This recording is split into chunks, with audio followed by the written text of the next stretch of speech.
Rich dad poor dad एक ऐसी किताब जिसे हर कोई पढ़ चुका है, जिसने हमें बहुत कुछ सिखाया, चाहे वो एसेट्स और लायबिलिटीज का डिफरेंस हो या फिर फाइनेंशियल एजुकेशन का असली मतलब। हम सबने इसी किताब से सीखा है। और अभी कुछ दिन पहले ही खबर आई कि rich dad poor dad book के ऑथर रॉबर्ट कियोसाकी पर 1.2 बिलियन डॉलर का कर्जा है, यानी कि 9,600 करोड़ का कर्जा। थोड़े टाइम पहले रॉबर्ट कियोसाकी ने अपने इंस्टाग्राम पर एक रील डाली जिसमें उन्होंने बताया कि वो अभी 1.2 बिलियन डॉलर के कर्जे में है। और इसके बाद मानो हर जगह खलबली सी मच गई। हर कोई ये सोच के हैरान था कि जिस इंसान ने इतनी फेमस किताब रिच डैड पुअर डैड लिखी, जिस इंसान ने हर किसी को एसेट्स और लायबिलिटीज का मतलब सिखाया, आखिर वो कैसे इतने बड़े कर्जे में डूब सकता है। और हर जगह, चाहे यूट्यूब हो, इंस्टाग्राम हो या फिर ट्विटर हो, लोग उन्हें क्रिटिसाइज करने लगे कि जिस इंसान ने सबको फाइनेंशियल एजुकेशन के बारे में बताया, वो खुद ही आज इतने बड़े कर्जे में कैसे आ गया। वो खुद अपने फाइनेंस को हैंडल नहीं कर पाया। बट आखिर इसका रीजन क्या है? रॉबर्ट कियोसाकी ने इतना कर्जा क्यों ले रखा है? अगर आप ये सोच के कंफ्यूज हो तो डोंट वरी,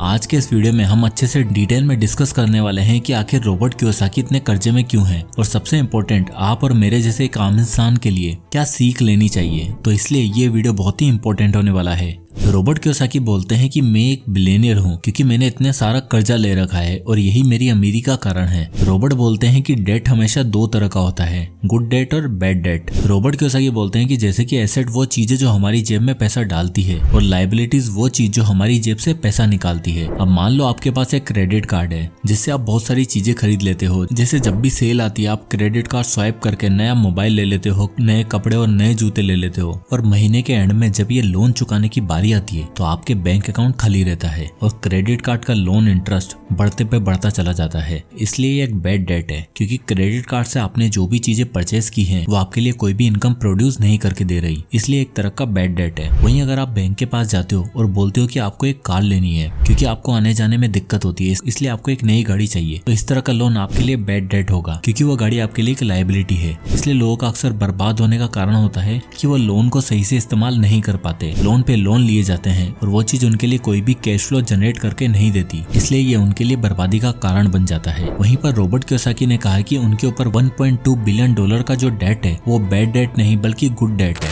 कैसे? चलिए समझते हैं।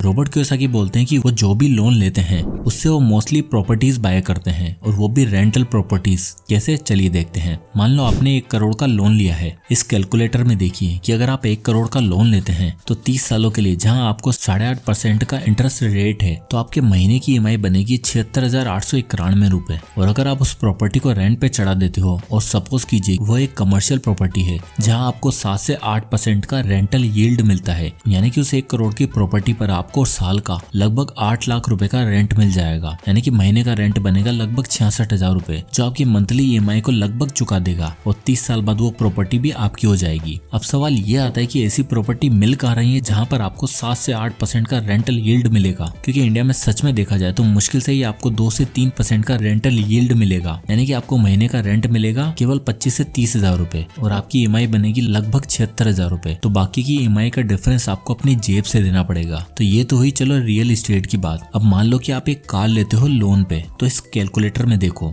यहाँ पर आपने एक कार लोन लिया है 10 लाख रुपए का, जहाँ पर आपको 9% का इंटरेस्ट रेट है, और 5 साल के लिए आपने ये लोन लिया, और आपकी मंथली EMI बनेगी 20,758 रुपए। और वैसे तो रॉबर्ट कियोसाकी इसे बैड डेट बोलते हैं, अनलेस कि ये कार को आप रेंट पर ना चढ़ा दो। अब यहीं आप इस कार को अगर ओला या उबर पर रेंट पर चढ़ा देते हो, जो आपको सालाना 2 से 3 लाख रुपए कमा के देता है, तो आपके लिए ये एक इनकम जनरेटिंग एसेट बन जाएगा। तब रॉबर्ट कियोसाकी के अकॉर्डिंग ऐसा डेट आपके लिए बैड डेट नहीं बल्कि गुड डेट होगा, क्योंकि आपके लिए कैश फ्लो जनरेट करके दे रहा है। गुड डेट का यूज अक्सर अमीर लोग फाइनेंशियल लेवरेजिंग के लिए करते हैं। अब ये फाइनेंशियल लेवरेज का कॉन्सेप्ट क्या है, चलिए समझते हैं। मान लो आपको कहीं पे एक अच्छी बिजनेस अपॉर्चुनिटी दिखाई दे रही है। लेट से आपको लग रहा है कि अगर आप इस बिजनेस में पैसा इन्वेस्ट करोगे तो आपको 20% तक का प्रॉफिट हो सकता है। अब आप क्या करते हो कि आपके पास 4 लाख रुपए हैं, और आप इन 4 लाख रुपए को इस बिजनेस में इन्वेस्ट कर देते हो जहाँ आपको 20% का प्रॉफिट हुआ है, तो टोटल प्रॉफिट होगा 80,000 रुपए। वहीं अगर आप चाहते हो कि इस प्रॉफिट को और बढ़ाया जाए और आप बैंक से 16 लाख रुपए का लोन लेते हो 8% की इंटरेस्ट रेट पे, तो आप टोटल 20 लाख रुपए इन्वेस्ट कर पाओगे, जहां पर आपको 20% का रिटर्न मिलेगा। तो आपको प्रॉफिट होगा 20 लाख का 20%, यानी कि 4 लाख रुपए। और जो आपने बैंक से 16 लाख रुपए उधार लिए थे, वहां पर आपको 8% के हिसाब से टोटल इंटरेस्ट देना पड़ेगा 1,39,000 रुपए। तो अगर आप उन 4 लाख के प्रॉफिट में से 1,39,000 रुपए बैंक का इंटरेस्ट भी दे दोगे, तो भी नेट नेट प्रॉफिट होगा आपके पास 2,61,000 रुपए। और यही अमीर लोग क्या करते हैं और इसे ही फाइनेंशियल लेवरेजिंग कहा जाता है। बट इसे करने में जितना प्रॉफिट हमें दिखाई दे रहा है, इसमें रिस्क भी उतना हाई है। वहीं अमीर लोग इस कॉन्सेप्ट को इसलिए यूज करते हैं ताकि उन्हें टैक्स में भी छूट मिल सके। रॉबर्ट बोलते हैं कि मैं कोई भी प्रॉपर्टी खरीदता हूँ तो उससे उन्हें रेंटल इनकम आती है। समय के साथ उस प्रॉपर्टी की प्राइस भी बढ़ती है और साथ ही साथ उन्हें उसमें टैक्स भी नहीं देना पड़ता। तो इस तरह उनके लिए लोन एक गुड डेट है और इसी कारण से उन्होंने जितनी भी प्रॉपर्टीज खरीदी हैं वो सब लोन पर ही ली हैं। इसके कारण उनके ऊपर आज $1.2 बिलियन का लोन हो चुका है, जिसे वो गुड डेट कहते हैं। अब इससे पहले कि आप उठ के निकल जाओ बैंक से लोन लेने, तो थोड़ा रुको। ये दिखाने वाला गुड डेट 97% लोगों के लिए कब बैड बन जाएगा आपको पता भी नहीं चलेगा। आप लोगों ने शायद द टोटल मनी मेकओवर के ऑथर डेव रामसे का नाम जरूर सुना होगा। वेल, डेव रामसे का डेट को लेकर बिल्कुल अपोजिट व्यू है। डेव रामसे जब 18 साल के थे तब उन्हें रियल एस्टेट का लाइसेंस मिल गया था और क्योंकि उनकी फैमिली का बिजनेस ही रियल एस्टेट का था तो उन्होंने बैंक से लोन लेकर रियल एस्टेट खरीदना शुरू किया। वो क्या करते थे कि प्रॉपर्टी को लोन लेकर खरीदते थे और उन्हें महंगे में बेच देते थे। ऐसे करते करते जब वो 26 साल के थे तब उनके पास $4 मिलियन की प्रॉपर्टी हो चुकी थी, बट वो सब उन्होंने लोन पर ले रखी थी। अब होता क्या है कि जिस बैंक से उन्होंने इतना सारा लोन ले रखा था तो उस बैंक की हालत थोड़ी खराब हो जाती है और उस बैंक को एक बड़े बैंक द्वारा खरीद लिया जाता है। और जब बड़े बैंक का मैनेजमेंट आया तो उन्होंने डेव रामसे को 90 दिन के अंदर सारा लोन चुकाने को कहा और इस वजह से 28 की उम्र में उन्हें बैंकरप्सी फाइल करनी पड़ी और वो कंगाल हो चुके थे। इसलिए डेव का मानना है कि डेट से आप अमीर बन सकते हैं, बट 97% लोगों के लिए काम नहीं करने वाला है क्योंकि वो इतने डेट को हैंडल ही नहीं कर सकते हैं। और हम जैसा एक मिडिल क्लास इंसान के लिए डेट से अमीर बनना बहुत ही मुश्किल है। जैसे कि हमने ऊपर देखा कि अगर हम 1 करोड़ की प्रॉपर्टी लेते हैं और उस पर अगर हमें 8% का रेंटल यील्ड मिलता है तो हर साल 8 लाख रुपए का रेंट हमें मिलेगा। बट सबसे पहली चीज, अगर आप 1 करोड़ की प्रॉपर्टी लेते हो तो बैंक आपको 80 लाख रुपए तक का ही लोन देगा और 20% डाउन पेमेंट यानी कि 20 लाख रुपए तो आपको अपनी जेब से देने पड़ेंगे। और साथ ही साथ दिक्कत तो ये है कि 8% का रेंटल यील्ड मिलता ही कहाँ है। आज के टाइम पर मुश्किल से अगर आप टॉर्च लेके भी जाओगे तो आपको 3 से 4% का रेंटल यील्ड मिल जाएगा। और अगर आप 8 लाख साल का इंटरेस्ट दे रहे हो और आपका रेंट केवल 4 लाख रुपए ही आ रहा है तो बाकी का बचा इंटरेस्ट आपको आपकी जेब से देना पड़ेगा, क्योंकि इंडिया में जो प्रॉपर्टी से रेंट मिलता है वो बैंक पर लगने वाले इंटरेस्ट से काफी कम होता है। इसलिए आपको बाकी का इंटरेस्ट अपनी जेब से देना पड़ेगा। अब बहुत से लोग बोलेंगे कि प्रॉपर्टी का एप्रिसिएशन भी तो होगा, सालों बाद उस प्रॉपर्टी की प्राइस भी बढ़ेगी, जो बिल्कुल सही भी है। बट ये सौदा आपके लिए तभी फायदेमंद होगा जब आपके पास एक तो 20% डाउन पेमेंट पहले से ही मौजूद हो और आपको जो भी एक्स्ट्रा इंटरेस्ट पे करना पड़ रहा है वो पैसा आप आराम से अरेंज कर पाओगे। और जहाँ तक बात है रॉबर्ट कियोसाकी की, तो अमीर लोगों को मोस्टली कम इंटरेस्ट रेट पर लोन मिल जाता है और यूएस में रेंटल यील्ड भी थोड़ा ज्यादा ही है। बट हम जैसे मिडिल क्लास इंसान के लिए इतना सारा लोन लेकर प्रॉपर्टी खरीदना जिससे कि हमें रेंट आता रहे, ये घाटे का सौदा साबित हो सकता है। और अभी तो इसमें मैंने आपकी प्रॉपर्टी का मेंटेनेंस का खर्चा तक नहीं जोड़ा है। और वहीं कई लोग क्या करते हैं कि उनके पास कैश में तो पैसा होता है, स्टिल वो सोचते हैं कि इन पैसों को हम ऐसी जगह पर इन्वेस्ट कर देंगे जहां से हमें 15% का रिटर्न मिलेगा और जो प्रॉपर्टी खरीदी है उसे लोन पर ले लेंगे ताकि हमें टैक्स में रिबेट भी मिलती रहेगी और रेंट भी।